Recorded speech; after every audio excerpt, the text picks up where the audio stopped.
Bonjour à toutes et à tous. Aujourd'hui, nous allons nous intéresser aux indicateurs territoriaux. Ce sont des mesures sur un aspect spécifique d'un territoire donné qui vont par la suite permettre d'orienter les politiques publiques de ce même pays.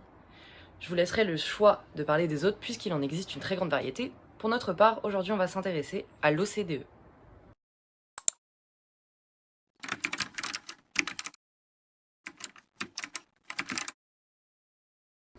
En France, nous avons le PIB, le produit intérieur brut. Celui-ci est un indicateur économique qui est basé sur certains critères tels que la consommation des ménages et l'investissement.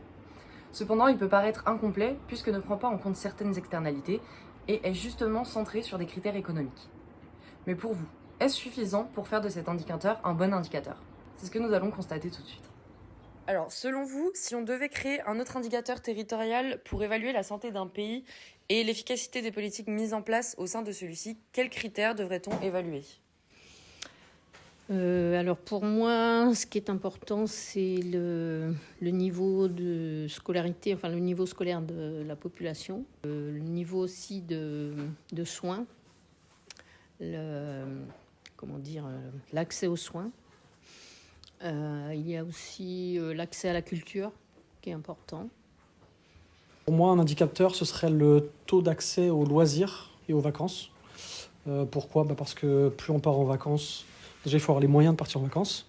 Et ensuite, je pense que ça agit sur le moral, etc. Le bien-être et la santé mentale. Donc moi, j'ajouterais celui-ci. Le niveau de solidarité aussi, on pourrait essayer de le mesurer. C'est important aussi pour savoir la mentalité d'une population.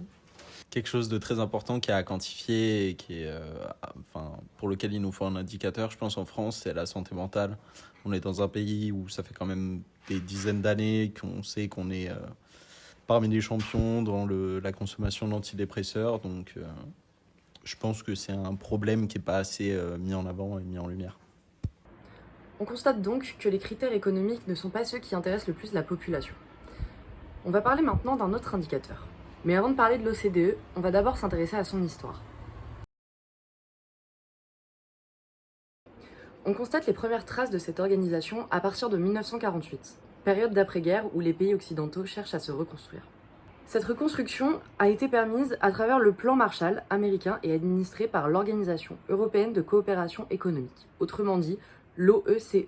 À l'époque, l'OECE est composée de 18 membres occidentaux. Il vise à initier une coopération mutuelle en identifiant des objectifs communs, mais également l'organisation encourageait les pays à se projeter au-delà de l'État-nation. La convention transformant l'OECE en OCDE a été signée au château de la Muette à Paris en 1960 et rentre en vigueur en 1961. Aujourd'hui, l'OCDE compte 38 membres, qui ne sont pas que des pays occidentaux. On y retrouve notamment des pays d'Amérique latine, d'Asie ou encore du Pacifique. L'organisation s'est fixée comme objectif promouvoir des politiques meilleures pour une vie meilleure. Pour ce faire, elle a notamment créé le Better Life Index. Cette commission a une mission, réfléchir à de nouveaux indicateurs qui permettent d'être plus représentatifs de la qualité de vie des populations. Leur rapport met d'ailleurs en évidence plusieurs problèmes au PIB et propose des pistes d'amélioration. L'OCDE, une organisation intergouvernementale spécialisée dans les études économiques, s'appuie sur ce rapport en 2011 pour créer un nouvel index, le Better Life Index.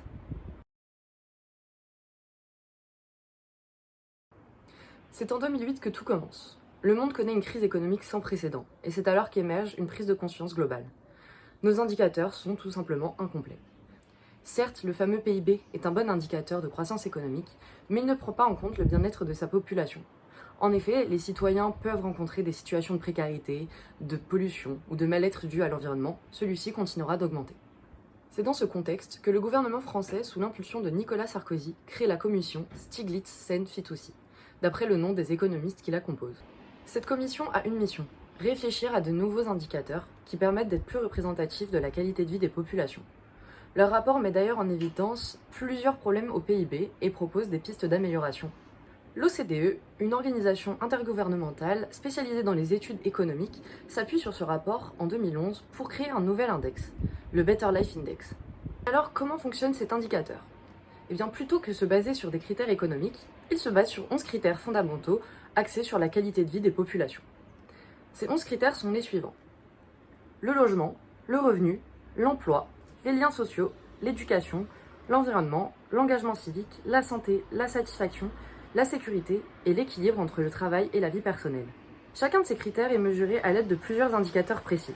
Par exemple, pour l'emploi, on regarde non seulement le taux d'emploi, mais aussi le taux de chômage de longue durée, la sécurité de l'emploi et les revenus moyens d'activité. Évidemment, le Better Life Index n'est pas là pour prendre uniquement une photographie de la situation actuelle. Le but étant d'aider les pays à prévoir des problématiques futures, telles que des crises économiques, crises environnementales et toute autre problématique auxquelles ils devraient se préparer. L'OCDE met ses données à disposition du public via une plateforme interactive, où chacun peut comparer les performances des pays selon ses différents critères, et même les pondérer en fonction de ses propres priorités. Mais cet indicateur ne va pas se contenter d'anticiper des problèmes qui pourraient impacter le pays. Il va également intégrer des critères plus humains, tels que les besoins en éducation, les inégalités entre les hommes et les femmes, ou encore le taux de chômage. De plus, le PIB, lui, dégagera un classement unique, permis grâce aux critères économiques. L'OCDE et le Better Life Index, eux, permettent des classements sur des critères bien précis, sur le taux de chômage, sur le tabagisme, sur les accidents de la route. Ainsi, nous avons une multitude de classements qui permettent des informations plus précises. Ainsi, cet indicateur est qualifié de composite. Il permet une vue d'ensemble plus précise et plus globale et permet une meilleure comparaison entre pays et régions du monde.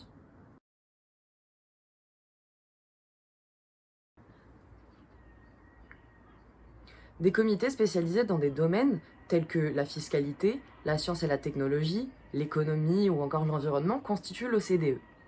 Le but de l'observatoire, plus largement, est de fournir des indicateurs crédibles et plus facilement utilisables qui seront ensuite regroupés sous deux rubriques. La première est l'attractivité et compétitivité, et la seconde est la durabilité et vulnérabilité. L'observatoire poursuit plusieurs objectifs.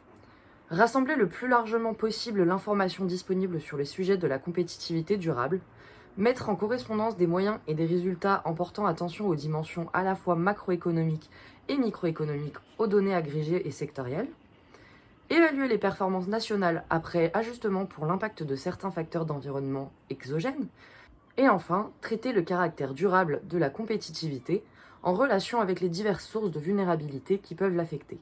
Mais à qui s'adresse l'OCDE ? Eh bien, l'Observatoire s'adresse aux entreprises publiques et privées nationales et internationales, également aux décideurs publics, aux institutions bilatérales et multilatérales de coopération, et enfin aux chercheurs et universitaires et journalistes. L'OCDE modifie ses critères en fonction des besoins ou des réalités, notamment économiques, environnementales et sociales. On le constate notamment ces dernières années avec l'accent qui est mis sur l'environnement. La méthodologie de l'OCDE encourage un maximum les pays à adhérer à cet indicateur avec des normes communes. Ainsi, les pays peuvent communiquer des données et des chiffres à l'OCDE. Ce travail prend la forme de manuels et de lignes directrices de l'OCDE, de nouvelles sources de données, de techniques de données et de méthodologies statistiques développées et publiées dans les documents de travail de l'OCDE sur les statistiques. Tout ceci permet aux États membres de comparer leurs économies, s'engager dans un examen de performance, communiquer les données de manière fluide et concevoir les meilleures réponses politiques. De plus, l'OCDE offre des opportunités de dialogue et de collaboration entre les pays membres et les pays partenaires. Cependant, cet indicateur qui vise à compléter le PIB reste néanmoins critiquable. C'est notamment le cas de Dominique Méda, sociologue qui a travaillé sur les indicateurs, qui regrette plus de travail collectif. En effet, tout ça met en jeu des défis collectifs écologiques sur le long terme. En effet, l'approche d'analyse à l'échelle de la nation semble aussi avoir ses limites, puisque des disparités existent au sein même de ce pays. Des individus sont issus de classes aisées et d'autres issus de classes populaires. Ainsi, l'indicateur ne semble pas refléter de manière suffisante les inégalités économiques, sociales et les différences de situation. Par ailleurs, des éléments méthodologiques semblent avoir été remis en cause. Les pondérations personnalisables peuvent aboutir à un classement compensatoire. Un mauvais score peut être annulé par un bon score ailleurs. Par ailleurs, il semble y avoir un biais structurel qui favorise les économies développées. Également, certaines analyses sur des points précis étant importants pour le bien-être de certains individus ne semblent pas pris en compte, tels que la spiritualité par exemple. Enfin, l'indicateur semble peu exploitable par les services publics selon les experts, par manque d'analyse approfondie des causes structurelles ainsi que des problèmes sociaux liés aux résultats de ces indicateurs. Maintenant que nous avons cette base théorique et historique, on peut se dire que cet indicateur n'est pas parfait non plus. Mais on peut chercher des pistes d'amélioration. Tout d'abord, on peut commencer à réfléchir comment quantifier le bonheur autrement que par des revenus moyens ou encore un niveau d'éducation au sein d'un pays. Cette pensée, elle vient de l'économiste Pascal Lemairer ainsi que la professeure en sciences économiques et sociales Stéphanie Fraisse. En effet, pour un grand nombre d'économistes comme Richard Layard, le bonheur est une dimension objective de notre existence. Pourtant, dans les sciences sociales et humaines, il n'y a pas réellement de consensus. Intégrer une participation citoyenne serait plus complexe, mais pourrait avancer des résultats bien différents que ceux qu'on retrouve sur le site de l'OCDE. C'est en tout cas ce qu'essaie de démontrer la Fabrique Spinoza, une association française souhaitant créer un indicateur combinant des éléments à la fois subjectifs et scientifiques. Il souhaite mettre en lumière 3 perspectives. L'environnement perçu, le fonctionnement de l'individu et le bonheur exprimé. Enfin, l'OCDE, même s'il est bien plus complet que le PIB, reste un indicateur qui permet une moyenne nationale et des comparaisons entre pays. Mais peut-être serait-il intéressant de créer des indicateurs au sein d'un même pays, entre générations, entre genres, entre lieux d'habitation. Car finalement, même si nous venons de pays différents, nous pouvons partager plus de points communs avec une personne à l'autre bout du monde qu'avec une personne venant du même pays que nous. Voilà, nous en avons maintenant fini avec cette présentation de l'OCDE. J'espère que vous y voyez plus clair maintenant.